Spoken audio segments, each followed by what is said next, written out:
एक जगह आपने चर्चा की रुपए के कमज़ोर होने से इम्पोर्टेड महंगाई की, ठीक है। पुराने अनुभव भी आपने बताया कि जब रुपया टूटा 4-4.5% तो इम्पोर्टेड महंगाई इसने आग दी।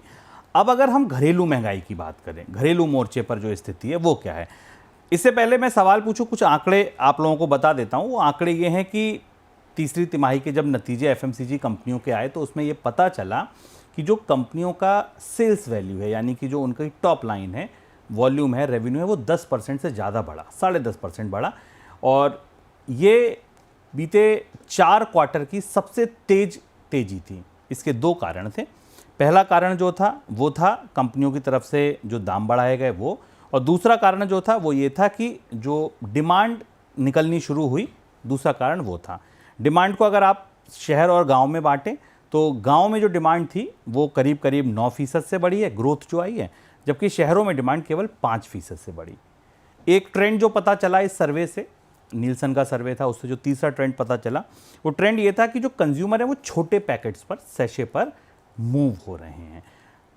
सर, कीमतें यहाँ बढ़ी, रेवेन्यू बढ़ा, इसकी वजह जो थी कीमतें बढ़ना थी। आगे आने वाले दिनों में फिर कीमतें बढ़ने को तैयार हैं, अगर रॉ मटेरियल, एनर्जी की कॉस्ट, जिसके रिस्क लग रहे हैं उसकी वजह से। तो क्या आपको लगता है ये घरेलू महंगाई कितनी बड़ी चुनौती हो सकती है आरबीआई के लिए, भविष्य के लिए? इसीलिए मैंने शुरुआत में कहा कि रिजर्व बैंक के महंगाई के आकलनों को हमेशा एक चुटकी नमक के साथ लेना चाहिए।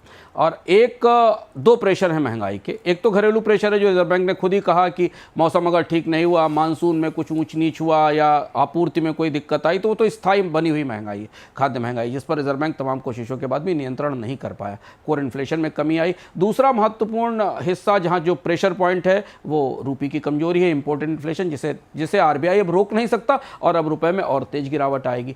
इस आंकड़े को जो आज हमें मिला, जो आया अलग अलग जगह से, वो आंकड़ा मैन्युफैक्चर्ड सेक्टर से आने वाली महंगाई की तरफ इशारा करता है। पिछले 1 साल में, 1.5 साल में हमने देखा है कि भारत में आमतौर पर डिफरेंट कैटेगरीज में डेटा पॉइंट के जरिए हम समझेंगे इसे, डिफरेंट कैटेगरीज में उत्पादों की, मैन्युफैक्चर्ड उत्पादों की कीमतें 5 से 20% तक बढ़ी हैं। आप सोप्स आपके सामने हैं, 10% कीमतें बढ़ी, कॉफ़ी 8 से 13% महंगी हुई, खाद्य तेल 20% तक महंगे हुए, स्नैक्स 3 से 17% तक महंगे हुए।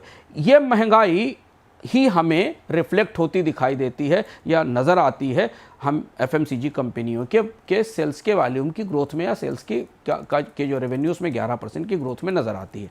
इसको अगर इसके पीछे जाकर आप देखें तो जो वैल्यू ग्रोथ है रेवेन्यू की वो करीब करीब 10 से 11% के आसपास रही है।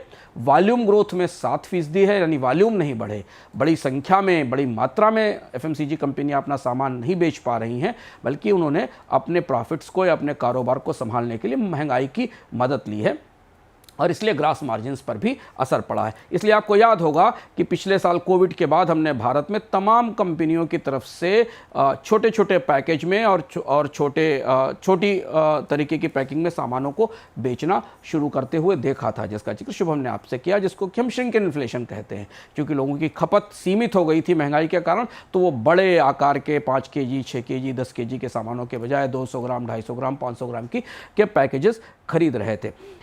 अब यहाँ पर रिजर्व बैंक की चिंता यह है कि एफएमसीजी की प्राइस हाइक, जो आंकड़ा हमारे पास है वो दिखता है, हमारे रिसर्च से जो निकला है कि एफएमसीजी की प्राइस हाइक सीपीआई इन्फ्लेशन में, कंज्यूमर इन्फ्लेशन में कम से कम 1.5 से 2% का कंट्रीब्यूशन करती है, क्योंकि मैन्युफैक्चर्ड प्रोडक्ट्स का एक वेटेज है भारत के उपभोक्ता महंगाई में। और जब खाद्य महंगाई और इंपोर्टेड महंगाई बढ़ने का खतरा सर पर खड़ा हुआ है, ऐसी स्थिति में एफएमसीजी कंपनियां अपने मुनाफों को थामने के लिए आने वाले समय में अपने उत्पादों की कीमतों में एक और बढ़ोतरी करेंगी, क्योंकि कंपनियों की तरफ से लगातार इस तरीके की प्रतिक्रिया आ रही कि गिरता रुपया उनकी लागत बढ़ा रहा है और उसे हेज करने के लिए, कच्चे माल की लागत को हेज करने के लिए उन्हें अपने उत्पादों की कीमतों में बढ़ोतरी करनी होगी।